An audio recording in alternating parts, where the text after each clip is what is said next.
Good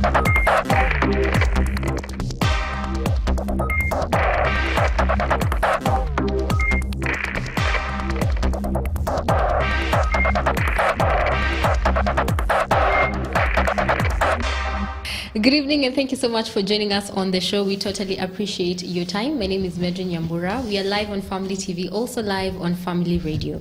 So there's a bill that was tabled last week in Parliament that brought about so much conversation, the Constitution of Kenya Amendment Bill 2018, or what people called a gender bill. So many people were for it, others were against it. But maybe the question would be, do we understand it? That is the question. I have amazing panelists in studio today to help us break it down. We have Dina Agai, women's rights activist. Karibu sana. We also have Ken Ogembo and Miriam Wanda from Siasa Place. Karibuni. Asante. Ken, are you ready for the heat? You're the only one in studio. Yeah. I'm very much ready, yes. So I'll start with you. Most people demonized this bill and called it Bill ya Wanawake. Women want more seats bill. So from your own understanding, what is this bill talking about? No, basically what people need to understand is representation needs to be fair, because that is the basis where we find development. Okay. People go into the assembly, that is where budget is discussed. And as long as your number is not fair enough to be able to negotiate for your development, then that is what will let you down.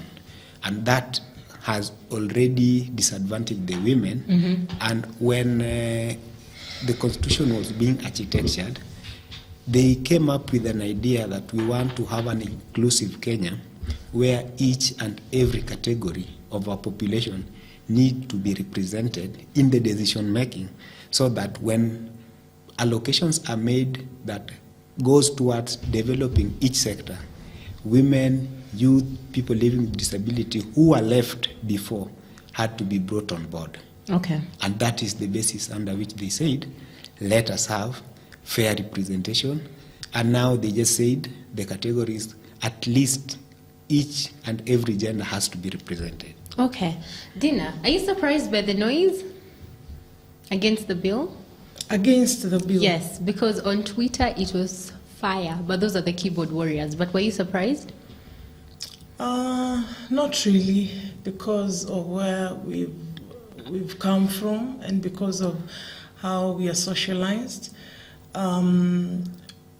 People still believe that women cannot be in politics or cannot be political leaders. And so I think I'm not shocked or surprised by the buzz that this has brought. But I just want to say that at this juncture, this provision is already in the Constitution. And we are so far gone that we cannot try and pretend that we want to not implement it. Okay. So for me, I think this provision must be implemented as it is in the Constitution. Okay. The rest will come later. But where we are at, Parliament needs to do right by the Kenyan women and pass it. And I also want to say that patriarchy, which to me is a system of oppression, is not happy to do this. And so we are always going to have people that are going to have very strong and strong beliefs against this kind of thing. But I want to tell Kenyans out there that time has come for women who are very significant and important stakeholders in the running of this nation to be given an opportunity and space for their voices to be heard. And that starts at the political stage, because that is where resources are divided. Yeah, and so I think it's only fair that we give our women a chance. Okay.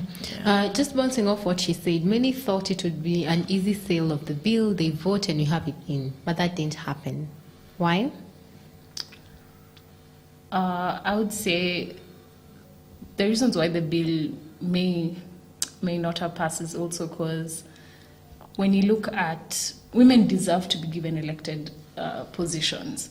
The Duale bill is it's suggesting that women are topped up. So for what is left is now what they give women. But then there's no clear criteria as to how these nominations will be done. And as history has taught us, they end up picking, their girlfriends, or how are we sure that they will pick women who deserve these slots? I am for women being represented. I am for the two-third gender, but not in this way. Okay. I feel there are many other initiatives that have been put on the table and campaigns such as the Green Amendment, and I think there's also the Punguza Mizigo. I feel like if the two of them could unite, it would probably be something worth passing, for sure. Okay. Yeah. Dina, before I get this, I think as Siasa Place, we stand for the full implementation of the Constitution. Okay. Including a third gender rule or two-third gender rule. But what we are saying is that we don't need to promote this kind of the abuse of power that we have experienced in the past.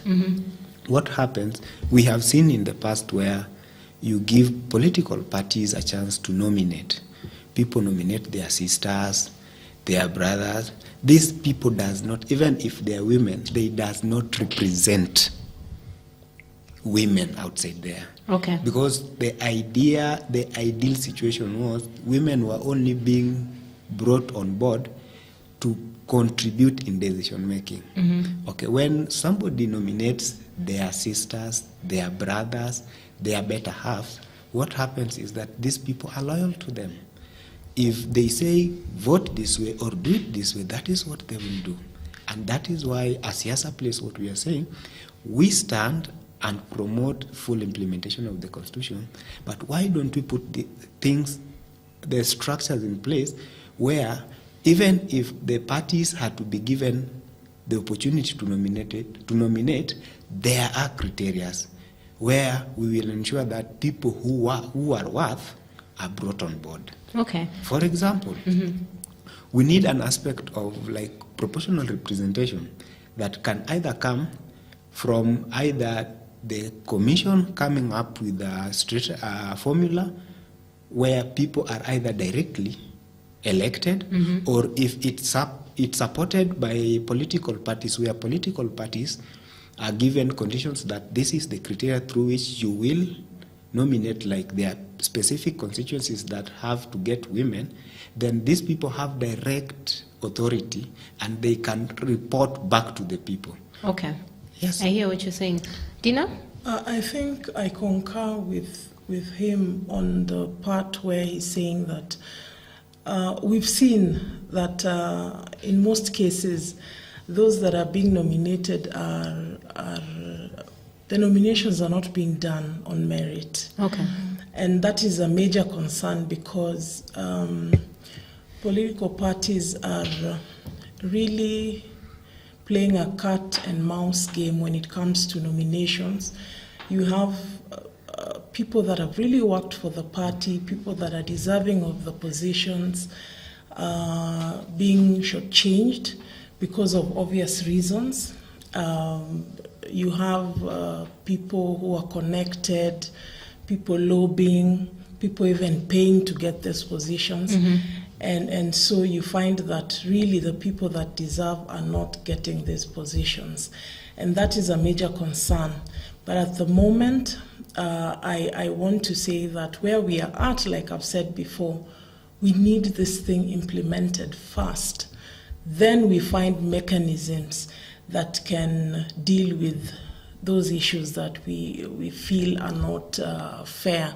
I also want to say that it is important that the IEBC, our political parties, the ORPP, are in tandem in terms of making this thing work out. Okay. Because the political parties are having a field day, in terms of getting their own cronies and so on and so forth, which is really unfair, and which is, again, I feel, is like a struggle within a struggle for women, because the issue of elitism and grassroots women also comes in, because people feel these women that are getting these positions are very connected, very moneyed, as opposed to probably women that have merit but don't have the money, don't have the connection. So I think it's very unfair, given that affirmative action is trying to deal with an unfair thing, and yet along the way it seems like as if there's still inequality and unfairness and injustice. Okay. So I think that should be something that after implementation, God willing, should be dealt with forthwith before at least we get to the next elections. Okay. Yeah. Before I get to it, let me just follow up with this. Do you think post passing the bill that it will be possible for us to actually get these changes? Knowing our parliament. Well, it still is going to be a struggle, because even getting it as a provision in the Constitution was not an easy thing. So it just means that we are still not going to rest on our laurels. We are still going to fight and make sure that these things happen. But I also want to say that our women at this particular moment are almost like fatigued, because we've been on this not more than 2/3 principle issue or beat for so long that Parliament better do right by us. Even though we are so tired and we've done so much around this issue, I also want to say that this probably will be Uhuru's legacy, as much as they're looking at the other agendas that they are fighting for to be their legacy. This will be a major, tangible thing that then the women of Kenya and some men can say that really the president did good. Yeah. So I think that I've heard that the president and the prime minister have whipped up their members of parliament to pass this bill, but you know how our parliamentarians can be cunning and dodgy. Okay. I hope this time round they're going to come out and do the right thing. I don't think that it is fair in the 21st century for parliament full of educated men and women to wait to be lobbied, and it's like we are begging them, just please pass this thing, and they're being taken for dinner and for breakfast, and just to pass a bill that they know is in the Constitution and they should do the right thing. I think Parliament is made up of fathers of daughters, and they have mothers and females in their lives, and when they make this bill a reality, it's going to be for posterity, even for them. Okay. Yeah. Let me now ask you, there's something she mentioned, the elitism of the women who are representing women so far. And this conversation was happening in a group I'm in, and they were asking, why do we want more women? Yet the women we have now, a big chunk of them have not necessarily done anything for women. What do you say to that? I can totally understand that, in the sense that what has been done so far. You know, when you look at, so what difference will it make if they added these slots, and who are these slots going to? So if adding, if the people nominated are going to create the change, sure, but again, we have to reevaluate the way of saying, what have they been doing, So it calls into question, like we have to audit and find out what have they been doing. And if you ask me, what we need to also strengthen their structures of influence, within, so that they can be able to make the change created. Because I know there's a lot of lobbying that has to be done within, Parliament to get certain motions moved, and so it also brings to question how united are they, and and all that. Okay, Ken? I think basically there is nothing that they could do, because majority didn't go to Parliament they didn't fight for it. They were either given. But one fundamental thing that we have to put into consideration is their number. In Parliament, it's not like a family where even when majority agrees on something, it can go, the father can still make the decision. So in Parliament, one is majority. The other thing is the party.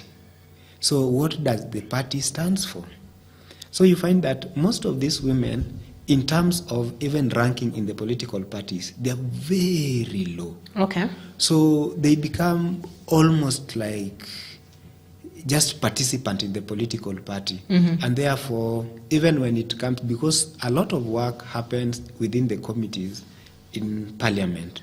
So if you are very low within the political party, chances that you can even become a chair of a committee in Parliament becomes difficult. Okay.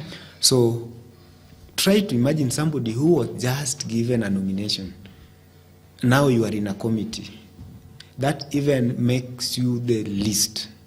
So as much as you also have one vote, but your vote is even weaker. Because even if you go against the party, as much as like now we have this bill, and if you attempt to go against it while you are nominated, the party might decide to say, okay, you are going against the party, and now you will probably lose your seat. Okay. And these are people who are looking for a job. So it makes their position so difficult, and that actually minimizes their potential to be able to deliver. So when you expect them to deliver just like any other member of Parliament, that has already disadvantaged them. And that is why Siasa Place is saying, yes, women need to be represented, but what do we need to do? They need to have fair representation, such that when they speak, nobody questions. Everybody understands that they have equal chances, they are equal to men, and they can do everything that is required. Okay. We'll be getting more thoughts from our panelists. Let's listen to the song by Matt Kinney, One Black Sheep. We're still talking about the bill that drove so many people crazy. We'll get more clarity about it. But now at least you have an understanding of why we need it to be implemented. We're live on Family TV, also live on Family Radio, just trying to understand this bill better. My lovely panelist is still here. So I'll ask you, Ken. Some women are not for this bill. Okay? Others feel what has been presented before, and she's explained that point, did not represent us. So do you feel women who say, I don't support the bill at all, do they understand what they're not supporting? Yeah, women are also clever.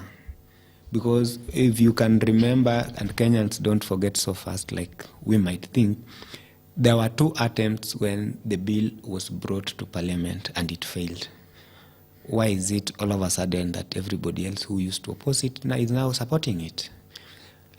Anybody who is clever in this country knows that there are certain people that whenever they are against anything and they all of a sudden change to support it, there's something nasty about it. Okay.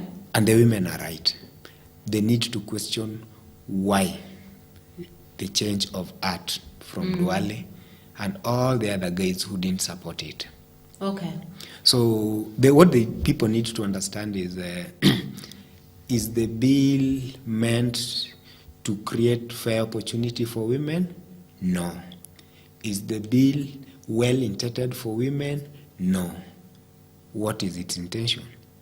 The intention is to help the party owners, the individuals, to promote and also keep their families on positions.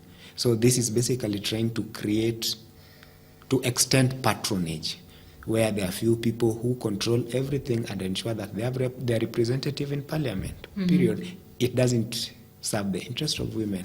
I agree with those women. Okay. Dina? I think, like I said before, the women that don't. First, patriarchy is a system of oppression. And that means that there are also women that will oppress women or that harbor the same feelings as those of patriarchal men. Yeah, and so you'll find that they wouldn't want to have maybe more women. Mm-hmm. They want to have like, I usually say they want to have like an exclusive club, a sorority of some sort, mm-hmm. where it's only them, yeah. And so they don't feel the need of having more because they feel it takes away from what they already have. Mm-hmm. Then there's a group of women that just do not understand because they've been socialized to believe that it's men that should be leaders, mm-hmm. and particularly it's men that should be political leaders. And so for them, they don't visualize a woman as a political leader. And for that person, civic education and political education over and over again changes that perception. And so you will have that mix. But I do not believe that a woman who understands the history of where Kenyan women have come from, mm-hmm. would say that, would be simplistic as to say that there is no point for this bill to be passed or this provision to be implemented. Okay. Because they will be coming from a point of knowing that women have struggled and women have gone through some form of injustice that has hindered them from having a fair playing field. Okay. And so I think we need to understand where all these different perceptions are coming from and the contexts and the environments that they are coming from. But I want to believe that majority of Kenyan women should be behind the implementation of this provision. Okay. Yeah. I hear you. Miriam, do you know the one thing that maybe shocked me? Can I ask, are you trying to say that whatever bill, whatever that is brought that will ensure that women get the 2/3 is just okay? Or are you saying that we need fair representation of women? We need fair representation of women, but where we start from is what is already anchored in the Constitution, which is the not more than 2/3 principle. So that is where we are going to start for us to then now build a major influence, if I may say that, because we cannot say that women asking for their right in the Constitution is wrong. Yeah. No, nobody has said it's wrong. Yeah. The only thing, my question, and it was very clear. Mm-hmm. Are you trying to say, like I've heard Kenyans say, Bora Uhai, anything that comes is just okay?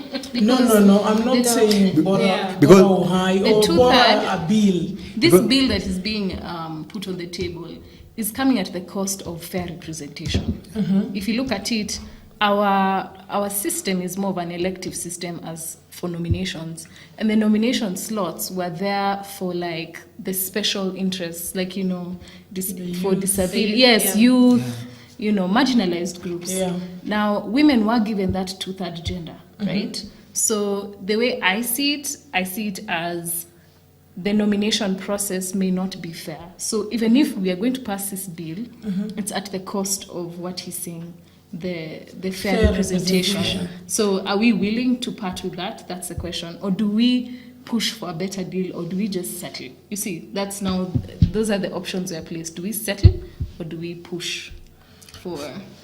like I've said before, for me, let's better. just implement this. Anything.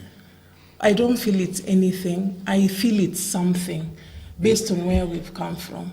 But knowing our leaders, do you see as though they're going to nominate these women on merit? because that is, yeah. That's a major okay. issue, but we will cross that bridge when we get there. Which led to the question I asked earlier. Do we have the hope that that will happen? I That think the that's bill the will- concern. will be No, passed. that any changes will be done afterwards. But allow me to move on because I need to ask you a question. Yes. Something you mentioned earlier that we saw what we'd call political heavyweights behind the bill. The president, former prime minister. Yes. We had Kalonzo Musyoka. So many people were behind the bill and they thought for sure it's going to pass. You are not buying into it. Why? I feel like they're pushing the agenda in the name of women, but in reality they're just tightening the grip of their alliances. So it's to their advantage if they have someone who's pushing the agenda. So meaning it will go to like their supporters and like their favorite women in who they feel, because there's no clear criteria as to who's going to be nominated, which women. If there's a clear description of how these women are going to be nominated, I would be definitely for it. But I feel like this is more of political. This is individual agenda being pushed. Okay. So yeah, that's the. Okay, Ken? The agenda is basically to expand political patronage. So you will see, because you need to worry. Uhuru knew he needed a legacy. Mm-hmm. President Uhuru knew he needed a legacy. If it has anything to do with legacy. Mm-hmm. It failed twice. He never commented about it. Okay. Raila himself even marched to the parliament alone. Look at what happened on finance bill. Mm-hmm. They whipped. It had to pass. Yes. Why didn't they do the same thing last time and whip their people and ensure that it goes through? Which means, what have they realized all of a sudden? They have ill motive. What they want to do is to just expand their political patronage. They have their close allies on board so that whatever they want to do, they can easily pass. Okay. What they want to do is, because they know it's all about the numbers. Strengthening. And in politics, the only thing that matters is numbers. as long as you have a good number, you can pass anything that you want. So if you give them any chance so that they can bring on board either their girlfriends, their children, their relatives, which means whatever they want, whatever agenda they want to set will go through. Okay. So any other Kenyan and any other woman needs to be clear that nobody is dying. The only possible time that we can effect this thing is the 2022 election. Yes. So which means we still have a long time even to forward the bill for public participation. People get to put their input. A formula can be developed and we can start working on it. Okay. Nobody is dying. Why now they have to rush it? Okay. There's no urgency. There is no urgency because the only possible time is in the next election, which is 2022. Okay. For some people, 2022 is like next year, but let's not get into that. For what you're saying, it would then paint the parliament as if they are for women. But there are certain reports that the parliament wants something in return. This was in the dailies over the weekend. That exactly for the Parliamentary Service Commission bill, for that to pass, then they will pass the gender bill, which made me feel like nobody cares about my representation, which I think I've dealt with at this point. But Dina, after tomorrow's supposed meeting that's supposed to happen with the president and the parliament, if this bill passes, the Parliamentary Service bill could pass as well, which means they get more wages. We're in trouble either way. So what would you rather see happen? I'd rather see the bill implemented. At the cost of... Bora why? I just No, would I want to rather hear see her the opinion. Yeah. No, that's my opinion. Okay. I'm entitled to it. As much as it sounds crazy, but I'd just like to see the bill implemented. Okay. Yeah. the constitution implemented. Yeah. Okay. That's trouble for us because did you see the list of demands the members of parliament had? You know, the cars, the additional people on the medical cover. Yeah. So that could pass if this passes as well. So maybe Yeah. the question is it worth it? I feel it's at the cost of the mwananchi again. It pushes, taxes. How are they? Already the government is in debt. So where are they getting this extra money? Are we going to borrow it from China? We can't go back there anymore. Basically, Can't go as back in where are we anymore. going to get this money? Yeah. We need to reduce our expenditure. So for even them to accommodate this the extra nominations, it means they have to, if you ask me, they need to reduce the expenditure. Do they need all that money? If you look at some of those benefits that they have, Yeah. I mean, and you compare with, the normal mwananchi is suffering, at the cost of what? So for me, they need to really redefine those wages.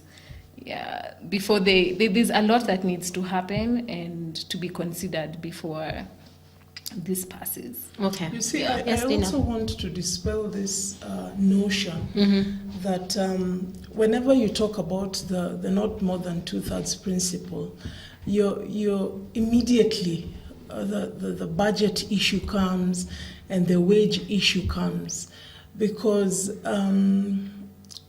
most of the monies that are getting lost are because of mismanagement and because of corruption. Yes. And the monies that are needed for these nominations to be done is not all that, it's not a lot of money compared to the monies that we lose every year or every election cycle. Okay. So I think it's very unfair to always tag the women issue to wage bill and saying that now we won't manage. And we are managing.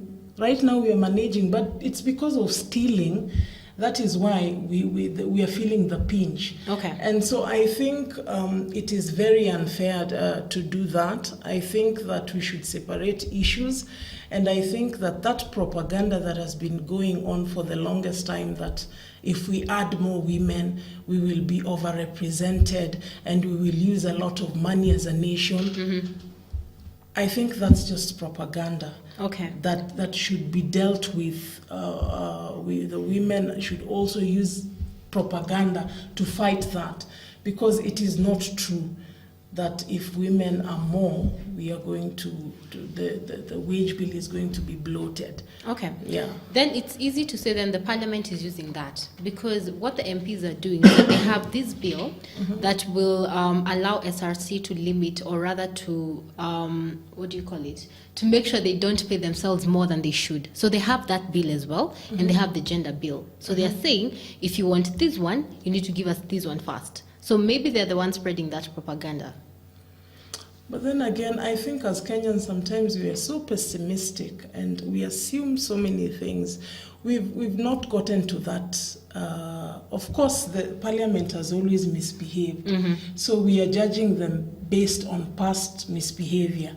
But I think sometimes we need to give people the benefit of doubt and see how things pan out. Okay. Yeah, because we cannot be perpetually pessimistic about what our legislators are going to do. Okay. Let us give them a chance and believe that this once they are going to do the right thing. I'd love to be a Christian like you, but there's something called boardroom politics, and we'll get to that. Let's listen to one song, then we'll come back with more feedback. Nicole Nordman with the song Brave. What was siasa wanacheka tu?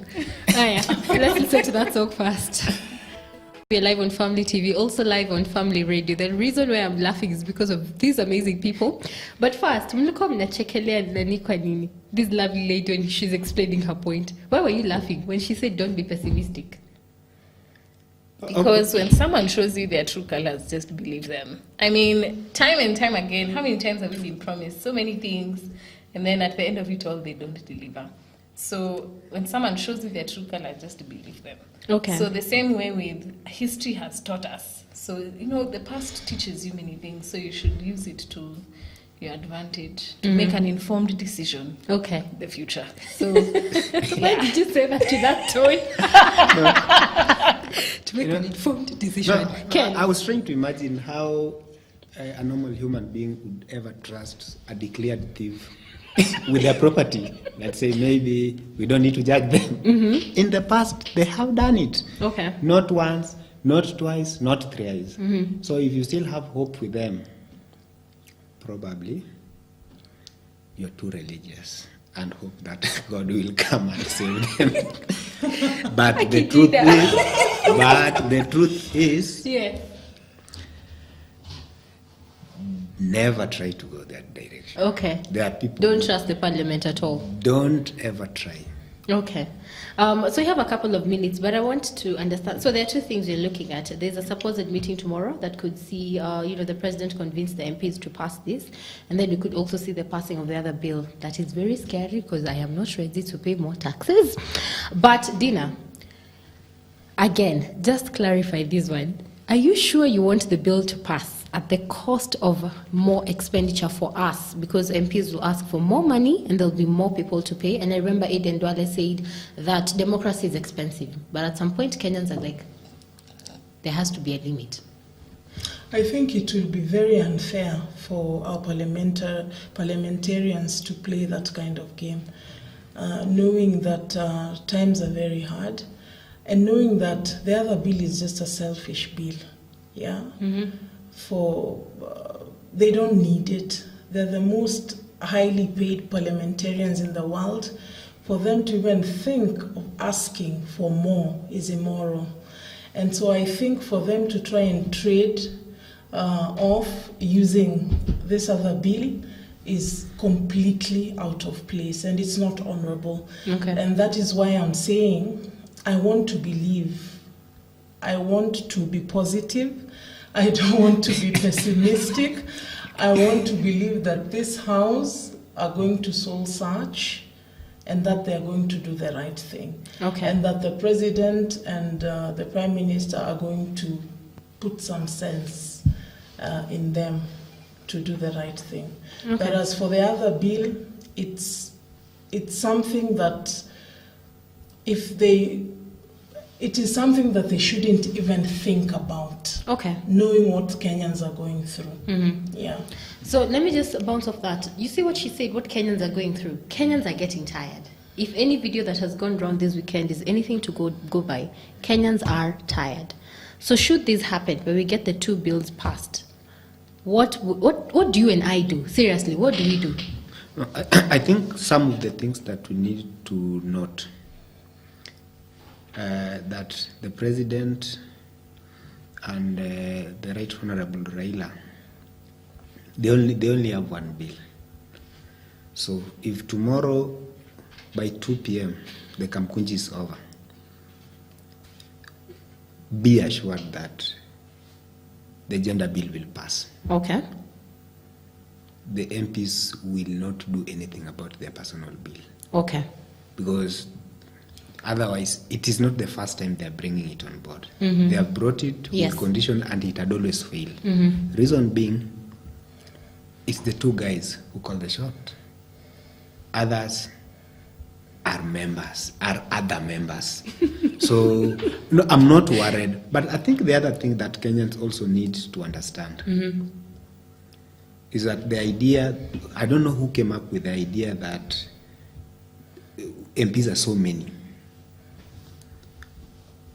How much do they steal? Because even if we add all the necessary women to come on board, but then we block all the channels through which they steal, we'll still be able to run the country. You'll actually have more than enough. So President Uhuru, whom I believe has the capacity, by the way, he has the capacity to streamline this country. Okay. He only needs to show goodwill. All other things will run. Hey, But positivity. It's just like, Yes. it's catching It's on. catching on. No, what the truth is, all these other things are sideshows. Okay. He has the capacity. He knows who the thieves are in this country. Some are his friends, some are his relatives. As in, because it's only the president who has monopoly of accuracy of information. So any information that they want, Yes. he will be able to get. Okay. If today he asks who is the thief in this department, he will be given a list with all concrete evidence, even where the money is. Okay. So I don't think if it's worth it as a country to say that it's too expensive to pay members of parliament who actually represent people. The only thing that they need to say is, if you want to streamline the country and he needs a legacy, it's not by taking people through the court. He needs to go for the money. The recovery, yeah. Just go for because they also know where the money is. So the other things are political posturing. I just wanted to say that the National Women's Steering Committee commissioned a study that was done by the Institute of Economic Affairs, and the study made it clear that the number of women, if at all we add more women in Parliament, it's not going to majorly affect our wage bill. Okay. And this is a study that is there that has been done. So the issue of wage bill and so on and so forth, that does not arise because there's a study that has been commissioned that has shown clearly that the wage bill is not going to be affected. Okay. Yeah. Miriam, we have about 30 seconds. Your last word in? My last thoughts would be, women in Kenya deserve fair representation. We deserve more. We deserve better. And I would not push for the bill. Okay. I would say we settle for a more revised version, a refined version of it, and move forward. Okay. I hear you. Can I just nominate you for, these slots? Anyway, I don't have the power to do that. But I have the power to end the show. Thank you so much for watching. We had Dina Agai, who's a women's rights activist. We also had Ken Ogembo and Miriam Wanda from Siasa Place. Continue the good work. Asanteni sana. Thank you so much for coming through. And thank you for watching. We'll see how tomorrow goes. Have a good night.